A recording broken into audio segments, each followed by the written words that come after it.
Hi everyone, cabbage curry కూడా perfect గా టేస్టీగా రావాలంటే ఒకసారి ఈ ప్రాసెస్ లో కూడా ట్రై చేయండి. ముందుగా 2 క్యాబేజెస్ ని తీసుకుని ఇలా సన్నగా క్లీన్ చేసి కట్ చేసి పెట్టుకోండి. ఇప్పుడు చిన్న టీ గ్లాస్ పచ్చని పప్పును తీసుకుని హాఫ్ అన్ అవర్ పాటు నానబెట్టి 3 విజిల్స్ వేయించుకోండి. పప్పు వీడియోలో చూపించిన విధంగా ఉడికితే సరిపోతుందండి. 2 పచ్చిమిర్చి, 2 ఉల్లిపాయలు, 1 టొమాటో కట్ చేసి పెట్టుకోండి. పాన్ పెట్టి ఆయిల్ వేసుకుని ఆయిల్ హీట్ అయిన తర్వాత కట్ చేసి పెట్టుకున్న ఆనియన్స్, మిర్చి అనేది వేసుకోండి. ఆనియన్స్ ఫ్రై అయ్యి గోల్డిష్ కలర్ వచ్చాక కట్ చేసి పెట్టుకున్న క్యాబేజ్ అనేది కూడా వేసుకోండి. అన్ని కలిసేలా కలుపుకోండి. క్యాబేజ్ మగ్గేంత వరకు ఉంచండి. 1.5 స్పూన్ జింజర్ గార్లిక్ పేస్ట్ వేసుకోండి. జింజర్ గార్లిక్ పేస్ట్ అనేది వేగిన తర్వాత కట్ చేసి పెట్టుకున్న టొమాటోస్ అనేవి వేసుకోండి. టొమాటోస్ అన్ని మగ్గిన తర్వాత మనం ముందుగా ఉడకపెట్టుకున్న పచ్చెనపప్పు అనేది యాడ్ చేసుకోండి. హాఫ్ స్పూన్ పసుపు, మీరు రుచికి తగినంత సాల్ట్, 1 స్పూన్ కారం, 1 స్పూన్ ధనియాల పౌడర్ వేసుకుని ఒకసారి కలుపుకోండి.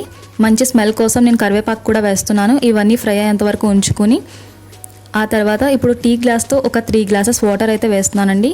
ఇవి వేసుకుని ఒకసారి కలుపుకొని మీడియం ఫ్లేమ్లో 5 మినిట్స్ ఉంచి స్టవ్ ఆఫ్ చేసేయండి. ఇమ్యూనిటీని పెంచే high protein curry ready. Subscribe.